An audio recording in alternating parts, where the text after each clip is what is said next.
Everybody,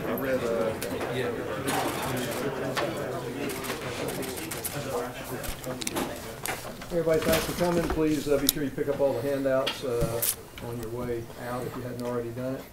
I think there's a schedule for later today on the rack out there also. We'll have a few opening remarks, and then we'll take your questions. And be sure to raise your hand on the questions for a floor microphone. Thanks, Claude. What a great time to be a Dawg. Spring season's in full effect, and I think all you guys know what a great record a lot of our spring sports are having. And I want to bring a lot of attention to the women's tennis team, ranked 2 in the country, just coming off an indoor national championship. What an incredible job they've done. Baseball's killing it. Gymnastics top 10. Golf men's team just actually won a tournament. Top 15 in the country. Track's doing well, as they always do, and equestrian's the same way, and softball as well. So I think it's pretty incredible what all of our spring sports are doing and continue to do. And, you know, momentum's created when you build strong organizations, and that's what we've got here at the University of Georgia. So when you look across the athletic department, including the football program, we want to be a team that has momentum. I'm excited about the future of our program. We've kind of had a motto we've been saying around here for the last couple months, that if it doesn't challenge you, it doesn't change you. And we've gone with that because we need to be challenged. We need to be focused on challenging good players, challenging players that are young, challenging players that just got here, because we got a lot of all those categories. I'm really proud of the off-season conditioning program. Coach Sinclair's done a tremendous job, and I think anytime you talk to strength coaches, they'll always tell you how much gains they made. And you're like, well, if you're always making gains, when do you ever have a down off season? But it was nice for us. I think for the first time, we went from 32 guys that could bench press over 300 pounds to 34. So we're 2 higher than we were this time last year. Power clean, same way, from 30 guys to 32 guys that could power clean over a certain amount. And then also the same thing with squat. So we've had a lot of increases in our strength program. We've got 14 mid-year enrollees, which is extremely unique for me.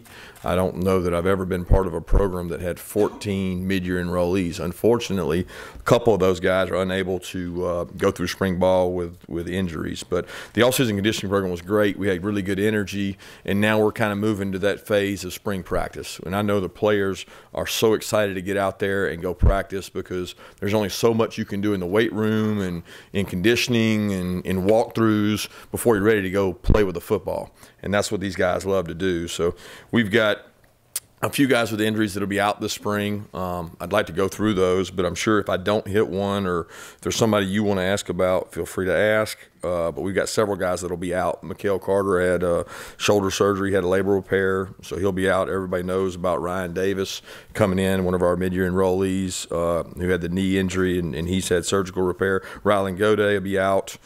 Prather Hudson had shoulder labor repair. He'll be out. Tresman Marshall, another mid-year enrollee that's out with the shoulder repair. Julian Rochester had a knee that he's had repaired. He'll be out for spring practice. Zamir is coming back, doing really well, but he won't be doing spring practice other than doing some stuff on the side and doing some running. And he's done a lot of off-season conditioning, but he won't be out there or cleared to go practice. I think that hits the guys that are like out, like aren't able to practice. We've had a few hamstring injuries. Guys are nursing those, but they should be able to go and practice and should be fine for the most part with those guys. But the early enrollees have been a very impressive group from a standpoint of work ethic. Now, some of them can't work. I mean, the guys that I just mentioned, there's some things they can do and can't do, but the ones that can have really worked hard, and I think they create a lot of competition. A couple things we want to establish this spring. You know, we want to increase our havoc rate on defense. That's one of the main target areas. We want to be more disruptive. And the only way you're going to be more disruptive is practice being disruptive. So we've got to do that. We've got to create more lost yardage plays, more negative situations, and something we've really harped on. We've done studies on the top 10 teams last year in havoc, and we're trying to do some of the things they do, and we're trying to put guys in positions to do that. You know, offensively, we've got some holes to fill, especially at the receiver spot and some at the running back spot and tight end spot. So we're excited about the challenges. I'm really excited about seeing the new wideouts go out and compete and play. And unfortunately, there are no early guys in at that position, so we'll get to see a lot of them in fall camp. But there's a lot of guys who've been here that haven't had an opportunity to really go out and play at the forefront and being thrust to the forefront. So that's a big position of need for us, and we're going to get to watch those guys compete. So with that, I'll open it up for questions. Hey, Kirby, you talk about the holes to fill offensively. Can you talk about how you attack that with the late signing period and grad transfer market? Yeah, I'm not really allowed to comment on the grad transfer market because nothing's done. You know, they're not signed, they're not physically here yet, so we can't comment on those guys. But the two guys we picked up late in the signing process with Brett and George, we certainly think are very high caliber players. We knew a lot about both of them. You know, George is a guy that fit what we did. He really was intrigued by the fact that we had the guys come out early, and he knew that he fit in our style system. And we think he's a talented player that we're looking forward to working with. And Brett's a guy that really came on the radar late, was kind of a late bloomer, had a really good senior year, a really good athlete. I mean, I like the fact that he played both ways on his tape. Extremely competitive. Was able to watch him work out during the recruiting process in January, and he's just impressive physically and a competitor. And they're both at positions of need. You know, you wish they were here now, but the way college football works with guys getting here in early June, you know, they'll have 2 months of really good work to build up. So whether or not they'll be able to contribute this year, I don't know that we know that. I think we're going to try to find that out with the guys we've got here on our roster right now in the spring. Coach, I was wondering if you could talk a little bit about your changes on your coaching staff. Obviously, new coordinators, and 3 new coordinators technically, and just wondering if those were a result of extensive worldwide searches, or you knew what you wanted to do and kind of from the outset, this is kind of what you had your mind on. Well, I don't think you ever know exactly what you want to do. You're always being prepared as a coach. You know guys get opportunities. I've known for quite a while that Mel Tucker was going to do a tremendous job as a head coach. I mean, he was a guy that I was able to lean on, especially early in this process. I think first I'd say congratulations to Mel and Jim, but also thank them for what they help us build thus far. They're both tremendous assets. They were really great guys, great team players. And bought into the whole organization. So, but when it comes to Dan, Glenn sharing that responsibility with Dan being the coordinator, and then Coley, who's been a coordinator, and I've known James Coley for a long time, got a lot of respect for him. You know, he worked with Jimbo for a long time, had an opportunity to go with Jimbo the year before. So, and really, at the end of the day, when you have coordinators on offense and you have 2 guys that are doing it like Jim and James did, they shared a lot of that responsibility, and a lot of that responsibility will be passed down now with Dale and Cortez being involved. And I've had a lot of confidence in Dan and Glenn even last year. You know, not everybody knows what goes on behind the scenes, and I think that's okay that not everybody knows that. But as a head coach, you're in all these meetings, you're in all these decisions. You know how much involved Dan Lanning and Glenn Schumann are in the game planning process. Mel will tell you he leans on those guys heavily, so I have a lot of confidence in those 2 guys, which is why they've been hired. Coach, more specifically on Coach Coley, what kind of personality differences do you think that he can bring to your offensive attack? Personality meaning the offense or his personality? The offense. Yeah, look, we've been really successful at running the ball. That's who we are at Georgia. So we're not going to go recreate the wheel and say, okay, well, now we're going to open up and be an empty spread team every down and go high tempo. You do what makes you successful. And he had a meeting with the offense yesterday in which I sat in, and he talked about balance. What is balance? People think balance means 50-50. That balance is not 50-50. Balance is being able to run the ball when you have to run the ball and being able to throw the ball when you have to throw the ball. So can you do both? Yes, you can be successful at both. That might be 70-30 one game and then 30-70 the other way the next game. So I think we're going to be successful at that because I think that's going to be based on having good players. But I don't think that we're going to say, okay, we're throwing out everything we've done, we're starting over. We really had one coaching change on the offensive side of the ball, and every year when you go reinvent yourself, you say, okay, who are my best players? How are we going to get them the ball? What are our strengths? What are our weaknesses? What are the things we've got to really work on? And we've done that for almost 2 months now because our signing class was pretty much done in January. We've been working on us and saying, okay, what can we do better? And I think James brings a lot of that to the table. They've gone and visited with a lot of people to get new ideas. Kirby, obviously some change on offense personnel-wise. What are you thinking at center in terms of replacing Lamont Gaillard? Trey Hill played there against Kentucky. I mean, that's the first thing that comes to mind is here's a guy who played in a go win the SEC East type game against a really tough defense, and he was thrown and thrust right into the limelight. So we'll have a group by committee. We'll be working 3 guys there a lot of time. Clay will get some reps there. Jamari will get reps there. Trey will get reps there. We'll have a lot of guys working through there, but Trey's the guy that's kind of been walking through and taking the most reps, and he's gotten some experience already, which is valuable. Coach, as you speak about Scott Sinclair and the job that he does in the off season, how important is that leading into spring practice? And do you have kind of a story or a memory where it shows how much trust you have in him to get your players prepared? Well, I don't know that I got a story to indicate that, but I think anytime you hire a strength coach and you give them the freedom to choose their workout plan, we talk daily during the off-season conditioning program of what do we need. Well, I'm taking the input from a guy who's a master strength coach. There's only so many of those guys in the country, and we're fortunate to have 2 here that are master strength coaches. And I think when you rely on experience and value, and that's what you're fortunate at the University of Georgia, that you can hire people like that with great experience, that you compete with the best in the market to keep your coaches and keep your strength guys. But he does a tremendous job. He provides energy. He provides discipline. He spends more time one-on-one with players than probably anybody in our program with he and his staff. And I think they've done a tremendous job getting our guys ready, and it's a big part of it. I'm always worried this practice because we're coming off spring break, so it's always like, well, we do all that build up to get ready, then you've got a week off, and then you've got to come back and get ready to go practice. So we'll have to kind of push these guys to get them back in the playing shape they need to be in, but his staff's done a great job. Coach, talking about the offensive side of the ball, a couple Central Georgia players, talking about that receiver room, could you talk about the potential of Kearis Jackson and also talk about just the confidence you have in Jake going forward?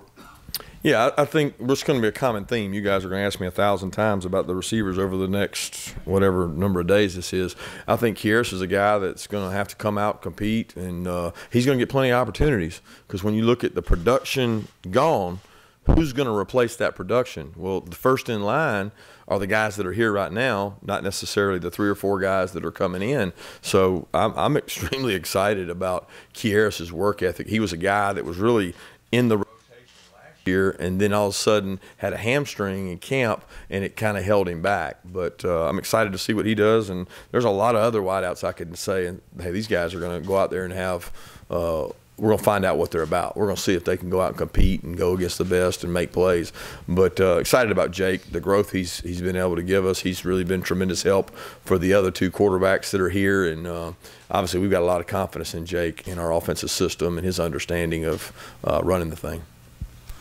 Kirby, it seems like this time every year you're talking about needing to find leadership. Do you feel like this is kind of the season going in where you've got a pretty good feeling about your leaders, and then can you elaborate maybe on a few of those guys?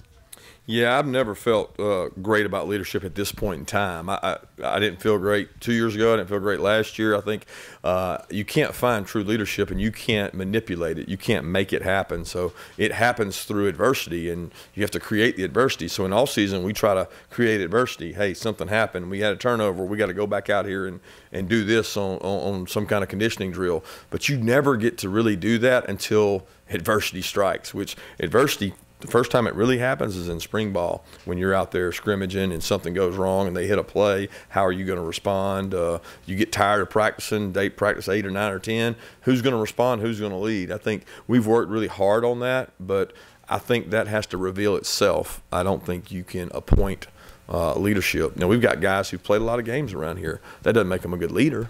We've got to have guys that are willing to step up and do the things they have to do to demand of others, and usually when you have that, you have a pretty good team. You got any that are sort of leading the pack there? Yeah, I mean, we got several guys I think that are good leaders that aren't afraid to speak up, but I'm not interested in naming them. I want them to earn it. I want them to go out there and continue to do it. I don't think you appoint that. I don't think that's something that's given. That's something that's earned. Kirby, I have a couple questions for you. First, you just talked about Jake. Could you tell me who's going to get the most reps behind him? Yeah, the two quarterbacks are going to get the reps behind him. DeJuan Mathis and Stetson Bennett are both going to get a ton of reps. To say most, I don't know that we could say most. They'll get the same amount behind him. But those two guys will be working, as well as John Setter, who's one of our walk-ons, that'll get reps as well. Were you surprised at all? We haven't talked to you since, I guess, when you guys played in the playoffs, or not the playoffs, I apologize, in postseason play, but were you surprised to see all those 4 guys declare for the NFL early?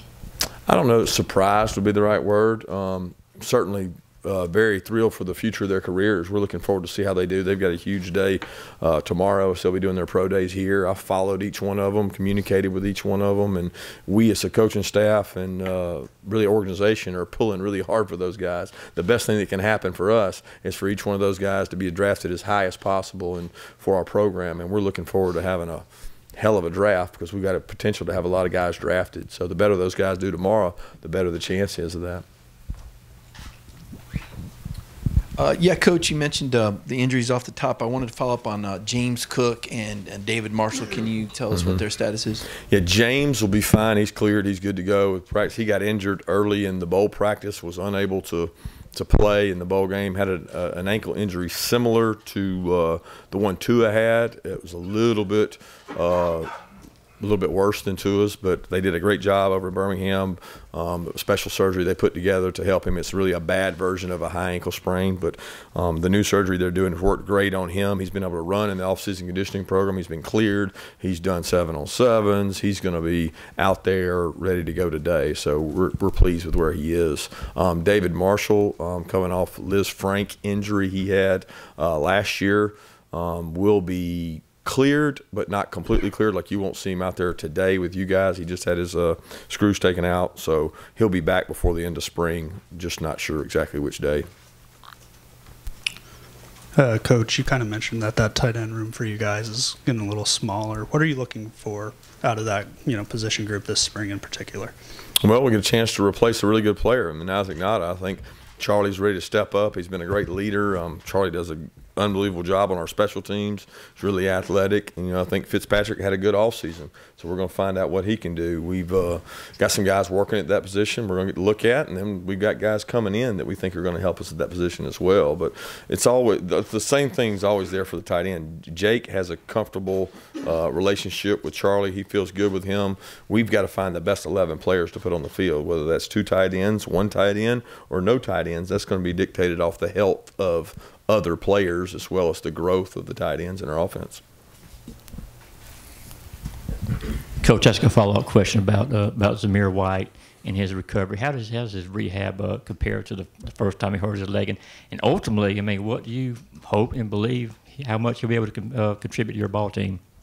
Well, I don't know that I can answer how much of it. I mean, that's going to come into fall camp. I think anytime you have a non-contact ACL and then you have a second one, you've got to be careful because we're talking about 2 different knees and really a completely non-contact injury. So when that happens, it makes you wonder, hey, is the kid going to be able to progress this time as fast as he did last time? So for us, he's going to be able to do some. I mean, he's running really well. He's doing a lot of straight line stuff. He's just not going to be involved in the scrimmaging and the contact part. So ultimately, how do I know he's going to contribute to the team? I don't know that. I'm not going to know that until probably early in fall camp. I'm very pleased with his work ethic. I mean, he knows that's his future. He takes care of his knee. He rehabs hard. He does everything we ask him to do. I think Ron is kind of one of the best in the country at dealing with this. When you look at the significant injuries he's dealt with Gurley and Nick Chubb, especially at that position. So he has somebody really good to rely on in regards to that, and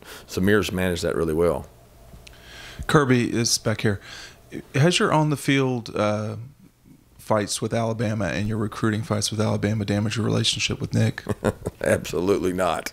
I mean, I don't have any issue or any problem with any relationship with Nick. As a matter of fact, I don't think it's done anything but grown for more respect since we played him twice. I mean, every time I see Coach Saban, we have a great relationship. We're not texting and calling each other buddy, but I'm not doing that with anybody. So that's not to be mentioned. I got a lot of respect for him.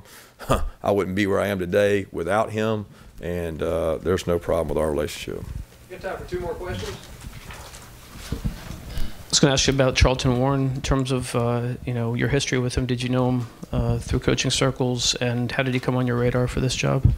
I did not know Charlton. I mean, we played against him when he was at North Carolina, and we were here in our first game, but I didn't personally know him. Had heard a lot of good things about him. I know that there were some coaches there at Tennessee that were going to try to retain him at one time when Butch got let go. I just heard good things in the profession, talked to a lot of different people about him, and once you did the research, he really stood out as a guy that we thought would bring a lot of discipline and great demeanor to our secondary, and it's a guy that I wanted to pick and think a lot of him. Coach, what are your thoughts on the schedule opening with an SEC opponent, A&M and Notre Dame coming to town, and then all the talk in the offseason about Auburn moving out of November? Well, I'll start with that one only because I don't think you can realistically judge any schedule until you see it in its totality.